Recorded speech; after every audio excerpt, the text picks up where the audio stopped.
What's going on, Colts Nation? Welcome back to another Bring the Juice Colts podcast live stream. Guys, we are going to be reacting to the Jeff Saturday presser media availability today. Heard that there was some juicy stuff in this one, so I'm going to be here reacting to it with you guys. And once that's over, we'll, just kind of talk about it and see what we got. But here's Jeff Saturday talking with the media today.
Expectations, I knew it was going to be tough. Looking back and just a quick reflection, right, of the last 24 hours or whatever it's been, an incredible learning experience so far.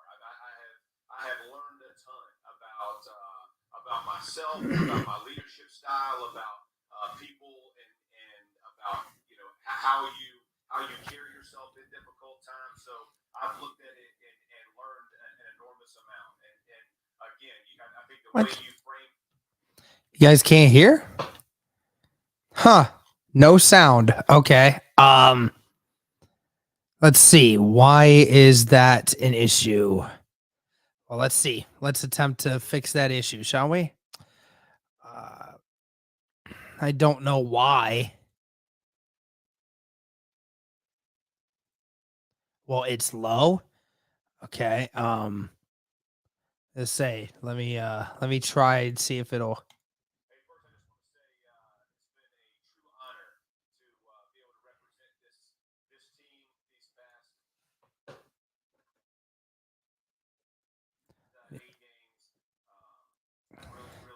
Wonder why that is. Wonder if it's my soundboard or if it's because it's volume is everything up.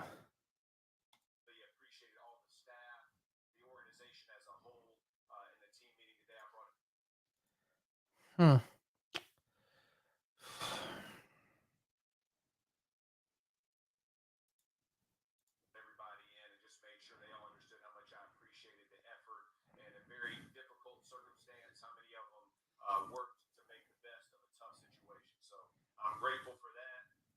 Still can't hear, guys.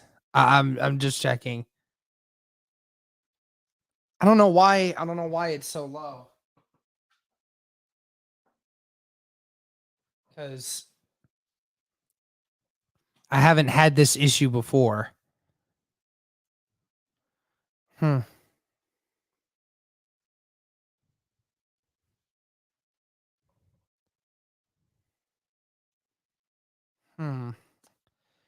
Well, shoot. It's really odd. Let me see. Maybe I can.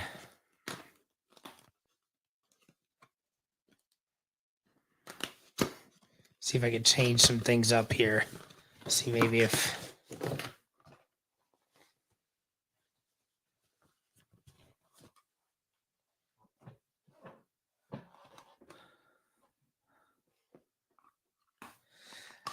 Don't know why this is happening, guys. Haven't had this issue before. Not from this perspective, so I don't know what to tell you.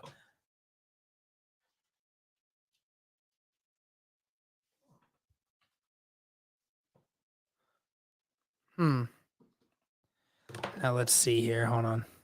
So, one of the big shout out to our fans. I don't get a time usually to talk about these fans, but yesterday the place was crowded. It was loud.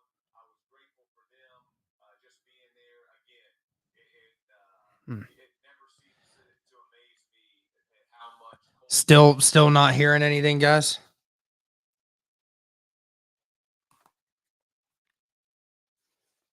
Because yeah, so let me see here.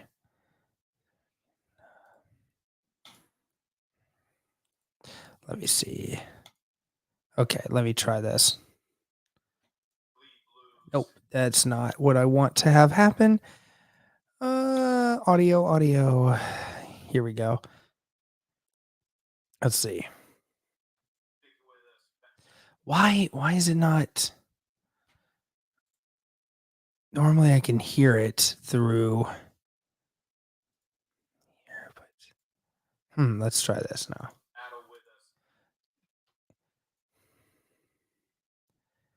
Tell you what, man. This is stupid. Why is this doing this?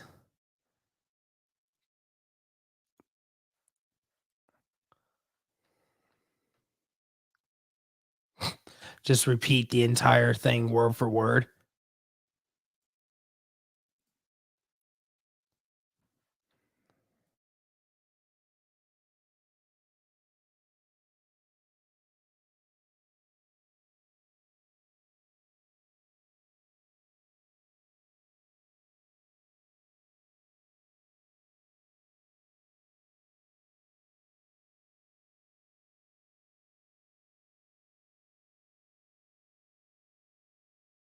Do you guys hear it better there? If I have my mic muted? Maybe that's right. Maybe Peyton's right. Maybe if I mute my mic and it'd play better. No. Well, I don't know what to tell you here. Let me see. That's not helping. I don't know. I'll have to. Now there's no sound. Oh, great. Well, let me see if I can try anything else at all.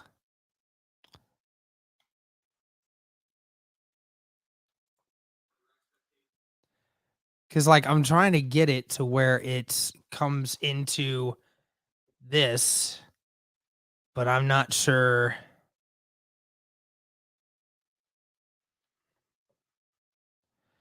Not sure why. I haven't.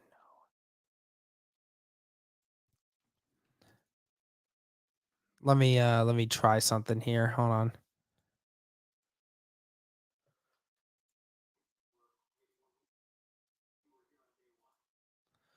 Okay.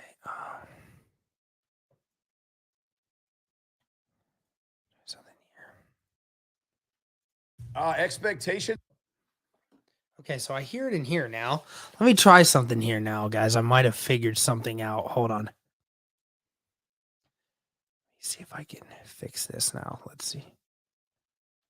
I knew it was going to be tough. Looking back, is better now? Reflection. You guys hear it better now? That worked. Okay. Yeah. Here, let's start it from here. Hey, first, I just want to say it's been a true honor to. Awesome. Yeah. Okay, so that's what it was, guys. I had my settings messed up in StreamYard versus with my actual computer.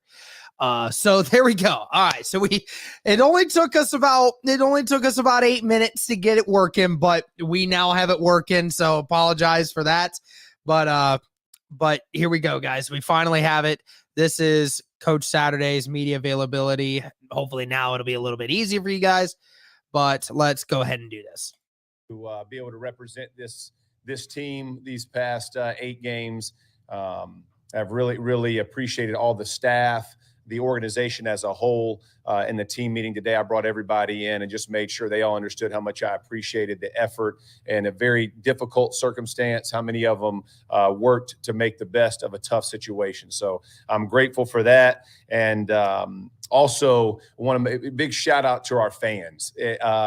I don't get a time usually to talk about these fans, but yesterday the place was crowded. It was loud. I was grateful for them just being there. Again, it never seems to amaze me at how much Colts fans bleed blue, stick with us, battle with us. Again, in a situation that was unfortunate, but man, I'm grateful for them. So thanks to all our fans for their support.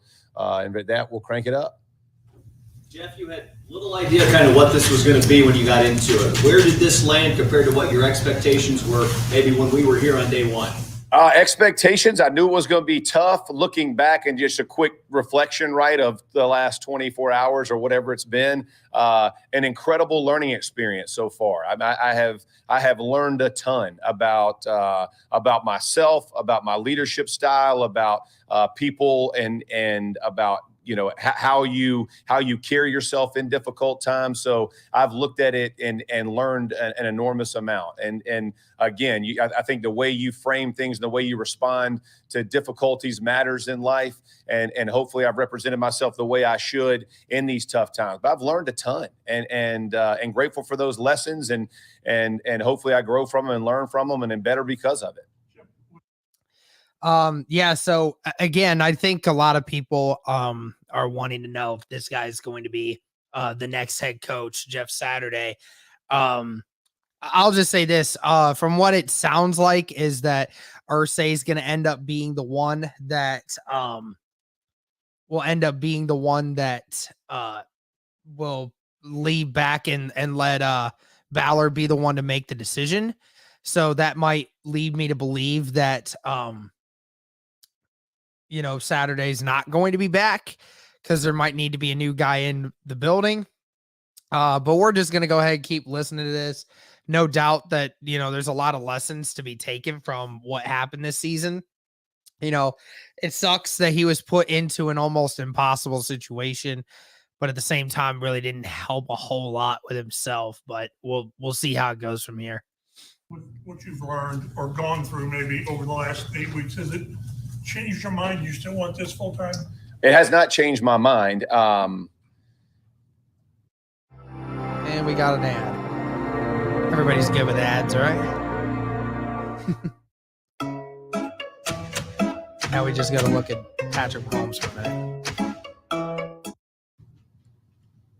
If I get this job, there's going to be significant change. The way I do things is not the way things, necessarily have been done. I have my own way. And so I think that's the part that, as you're thinking about the way you want to run an organization as the head coach, that would be my responsibility. When I came in, I'm thrust into how things have been done, for the past however many years. And I'm appreciative of that and the work that they've done and the success that they've had, but it will look different. And so, understanding that's been part of my learning lesson, chap, right? As I've looked at the things that I really like about what we do and the things that I don't necessarily like that we do. And there has to be, to lead an organization, there has to be alignment from all of us, from Mr. Irsay and Ballard and myself and the entire organization of how this thing looks. And as a leader, if you don't have that, I don't think you'd be effective. And so there are things that I would definitely do differently. And I think that's expected no matter if it's me or somebody else, right? There's going to be change. And so when I look at that, I assign the last 8 weeks as incredible value that I can learn what I want to do and what I don't want to do and how to make those changes. And I think it gives me a very unique perspective that hopefully I can use, to better the team, better the organization. Yeah, talking like as if he, will keep his hat thrown in here, and hopefully he's thinking that when, if he gets rehired, that he's going to be as somebody who is going to have a chance to redo some things and change a couple things within the organization, figuring out how they're going to make things right. Now, what exactly those changes will be, I have no idea, but again, just him talking about, some things he wants to change going into the program next year if he still remains the coach. Last follow-up. Have you said about an interview with Jim Mercer? Have I what? Set up an interview No, with no, I have not set up a time and all that kind of stuff. No, I have not set that yet. If you do interview, if you do land a job, do you expect to be working with Chris Ballard in the same capacity? I'm imagining. I mean, that's been Irsay, you know, and you know, when I talk to Chris has been great since I've been here. You know, he and I have worked together, you know, I guess as much as you can as a head coach GM in this flux. But man, he's been great to me, worked hard to help me. And so that would be my assumption. I mean, again, that's way above my pay grade. I don't have any say in that. Haven't had any discussions or thoughts about it. That's just been that would be my assumption. Yeah. On that note, when you talk about chat, let's say you have the interview, you know, a lot of coaches are going to sit in there and be like, these are my qualifications. Here's a little bit different how you landed here. Right. 1 and 7. What are you going to say as to why you should keep this permanent? Yeah, I have. That's a great question, and one I'm going to hold tight to the vest. Hopefully, that sets me apart. Is what I will bring to that. And listen, I have a very clear vision of how I can turn this football team around. And I have a plan of attack that I understand. This is what I believe has to happen for us to turn a corner. And so I'm not one that wavers. I'm not one that gets disjointed, you know, very, very quickly. I'm pretty steadfast, and I think I've shown that in the way that we're gonna operate. There are gonna be principles of this team. I can just generally, like, you know, from a practice perspective, what does this thing look like? From a schedule perspective, what does it look like? From, you know, an organization, what does the alignment look like? From training, equipment, right, practice, all those different things. All of that stuff, I have a very clear vision on what that looks like, and I'll save the details of how I would separate that. And I would think from any head coach, again, I mean, I don't know how many new head coaches or first-time attempts at a head coach will have any other, you know, any other qualification other than this is my game plan of how we're going to go affect it, and then we have to go execute it. You know, when I look at how I got brought in, I didn't get brought in under, you know, the under my set of way of doing things, right? As you're operating within, you know, the boundaries that have already been placed. And so I would assume that's how every coach is gonna have that conversation. So again, he was talking about, you know, they asked him, you know, your qualifications are you're 1 and 7. You know, Irsay, like what are you going to say in the in that interview process with Ballard and everyone else that you know, is going to separate you? And you know, he said that, you know, he's going to hold most of that to close to the vest, and he's not going to go ahead and tell everyone what his plan is, what his grand plan is, because that's with every head coaching candidate, right? Every head coach candidate has a set way of how they want to do things, how they want to lead the football team, how they want to coach the football team, how they want to build the team going forward. And ultimately, it's going to matter on is Jeff Saturday's vision on how to improve the football team going to match up with what the Colts feel is the right way to go. So that's going to be what it is.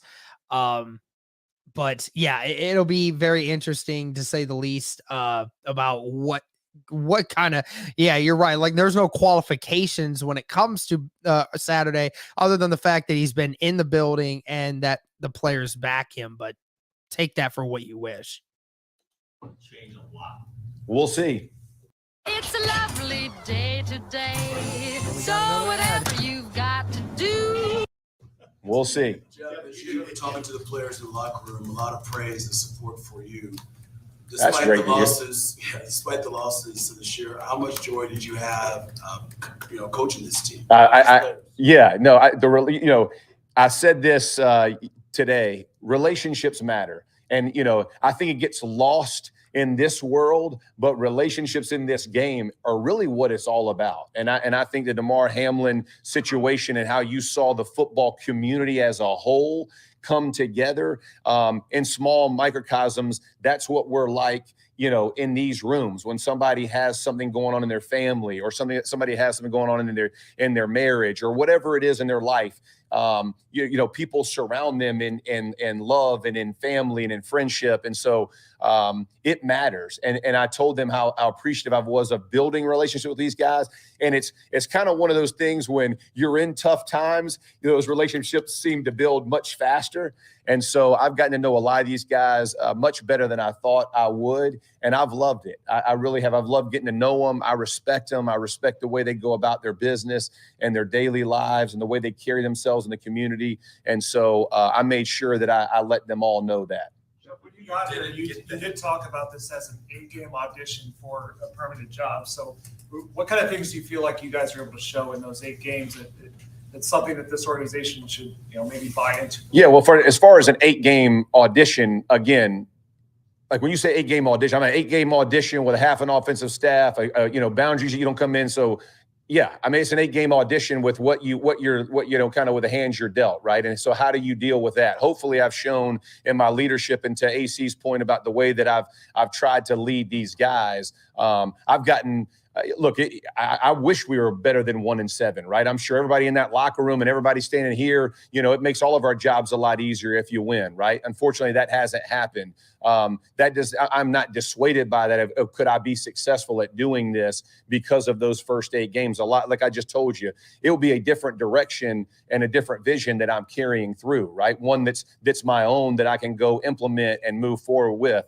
That being said, from the audition perspective, I've learned, and I'm hoping that those lessons are valuable that I can use to say, hey, I've seen the inner workings of what I like and don't like, and I can make adjustments in that. Whether it's the nucleus of players that you like, right? How coaches do this or how they do that, and what do you appreciate and what do you think helps get you to the wins versus the other way. And so but as far as the audition, there's a lot of great coaches out there who've coached a long time, and the last 8 games hadn't gone the way they wanted it to go. Right. I think we saw some last night, right? I saw some, it happens in this game. It's not all going to be good. And I will say this, and I'm appreciative of this. If you knew how many coaches have texted me, former head coaches, active head coaches, about, hey man, I've taken it in the teeth, right? I was 3 and whatever. I was 2 and whatever. I was 1 and whatever. I was 0 for all those conversations. They help,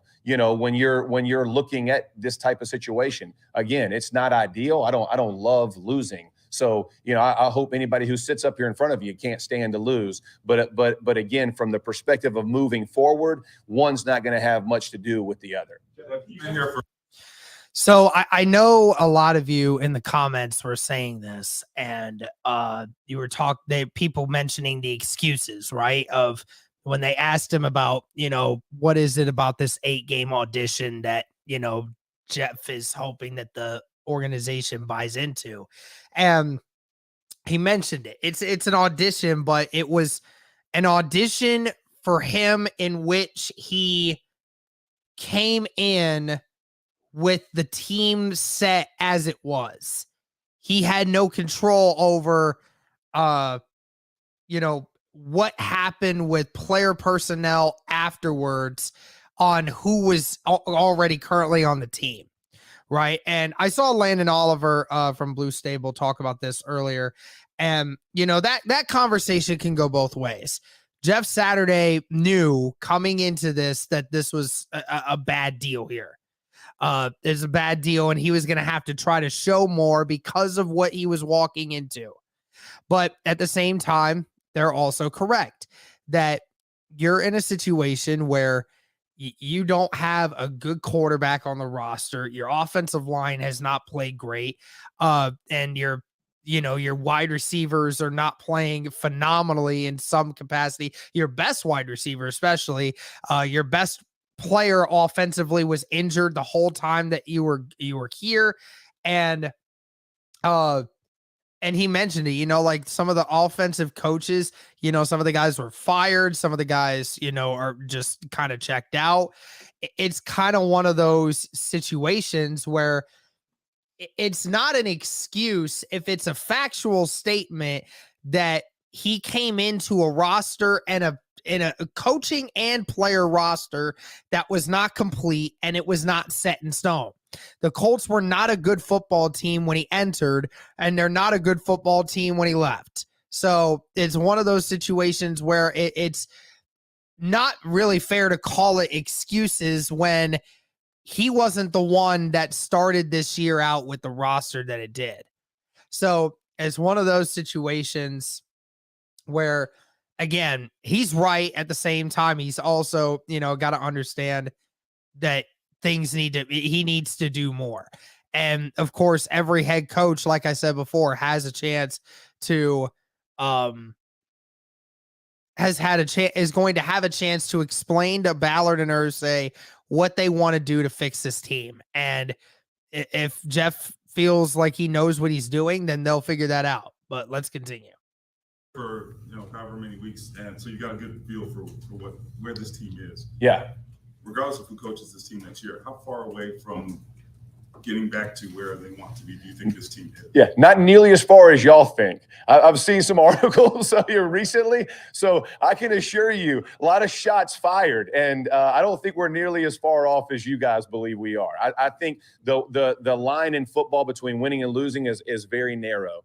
And there's things that we have not done that I believe habits that are created in March and April and OTAs and preseason and, early in the season, they pay dividends in November and December, right? Unfortunately, I didn't have that opportunity for those things, but those moments matter. And so when you talk about how do you change, and I think it was Zach or somebody asked me last night, hey, what can you pinpoint, right? Is there's been different situations when you've had the opportunity to close games and different phases haven't, and for whatever reason, it's the habits that are built then. What does a closeout look like when you're on the field and you're practicing and you're driving home the details of what that looks like? How do you get that accomplished? And I think that can be taught, coached, and we can be better at it again. But I think in totality is really where the most is made. Don't get the head coaching gig. Would you be open to a position coach or front office role? Man, I haven't thought anything about that. Yeah, I mean, not even a little bit. I'm hoping to get it and hoping to prepare, and it's all that first. I think that means I think that definitely means that he doesn't want to have a position coach situation. I just don't see a point where he does do that unless they offer him, something within the organization. But I don't know if on the coaching he wants to do anything other than the head coaching spot. We'll see how that goes, though. I think it's obvious that you love this place. Yeah. You care about this place. You want what's best for this team. And if you interview, you're going to be interviewing against guys with OC, backgrounds, more credentials, I would imagine. You still think you would be the best candidate against coaches? Yeah, I will tell you this whole thing about the OC, I would if I had been a coordinator for 5 years in the NFL or a position coach for 15 years in the NFL, I would not be either one and be a head coach. So I would be a head coach. I will hire an offensive coordinator. I will hire a defensive coordinator. I will hire a special teams coordinator, right? I am not one who wants to do, one of those jobs. And so I have a very clear, distinct way of what that would look like. I have a very distinct person or people in mind that I think would be excellent at the job and thrive in the job. And again, my job at that point becomes how can I empower them to be their best, and what do I need to do to frame that? And so when I look at all of those things, DC, OC, I mean, it makes no difference to me because I don't know who's coming in and who's going to try it and who's going to call it. I know the ones that I have in mind, and I think they would be up to the task. Two more. Jeff, did it feel like this team could fully be your team in interim role, or was it something where you just had to kind of, make the most of it in a sense? I don't think you can make it. Listen, I don't think you can make a team in 8 weeks. So no, I mean, as far as I felt like from a leadership perspective, I had to earn their trust. I think I said that very early. I think I did that. I think I did a good job of earning their trust. I thought from a perspective of where the areas that we felt like we could get better in. Hey, let's attack this. I know to a man, I've met with a lot of players this morning. The competition at practice, the way those guys have played, and again. that's the area. And I know it sounds so cliche and everybody wants to write and make fun of it, but the way you practice ultimately is going to be the way that you play. Unfortunately, we haven't gotten from one side to the other, but that's how it works in the NFL, right? I've seen it work that way, and I know everybody else that sees it, that's the way it works. So when guys come in and say, man, the competition that we bred, the energy we bred, the relationships that we put together and fostered in this short time, that, Coach, I appreciated. I benefited from it. That's the part where I felt like I could make the most, the most headway, and that's where I felt like I did. Did you see this situation for an interim coach as different than other situations? Because like in Carolina, Steve Wilks took over, they went 6-6. Yeah, no, great question, right? And Steve I commend the heck out of what he did, right? I also know McAdoo, who's their offensive coordinator, and Campen, who's their offensive line coach, worked together in Green Bay for a number of years, right? So I would tend to believe a guy coming in after 9 weeks, walking into a room with a short offensive staff, and a guy who's walking in and been together for however long they've been together before and after should have a different level of success, right? So I do think as you look at things, you can go, man, this is how this went. And again, I respect the heck out of Steve and what he's done. And I love those two guys in particular. I worked with them in Green Bay, but not every situation is exactly the same when you get behind closed doors, right? And so how do you differentiate? That's a great question and a great answer, right? Is they're not the same. And what you can do in that short span of time, as you were already the defensive coordinator and in that building for that period of time, would tend to help you. I would imagine. Again, I've never been in a building becoming an interim versus a guy coming outside, but I would say that. I totally agree with that statement. But anyway, yeah, guys, so that is it for the Indianapolis Colts media availability for head coach Jeff Saturday. We will see what the Colts will end up doing with Jeff Saturday. I mean, there's clearly not a direction yet. We don't know. What do you mean agree with that statement? Because Steve Wilks was already in the building. Steve Wilks was already in the building. Wilks was in the building. He understood the system. He understood the guys. He knows how it works. And not to mention the relations with the players and Matt Rule, who was there, clearly was not going well. The direction of the team was going down because of it. But the players that are, the players liked Steve Wilks, and Steve Wilks, again, was already in the building, knew the guys, knew how to coach them. That is what it is. Yes, and you're allowed to do that, Ozai. You're allowed to do that. You're allowed to understand, because Jeff Saturday's not being blinded to the fact that he came in halfway through the season with a trash team and a trash offense, and that it ended up still being trash after he left. I mean, it's still the same. So at the end of the day, what Jeff Saturday's plan is for this team going into the offseason is going to be the ultimate deciding factor on what he's going to do with the offense. What is he going to do with the coaching staff? What kind of decisions are we making in free agency in the draft? What are we going to do with scheming wise? It's just how it is. So be very interesting to see. But again, thank you guys so much for tuning in. I do appreciate the fact that you guys stayed patient with me when I was trying to fix my audio issues. So I greatly appreciate that, guys. We'll have more videos up on the coach decision for the Indianapolis Colts going up shortly. But thank you guys so much for tuning in. And as always, go Colts.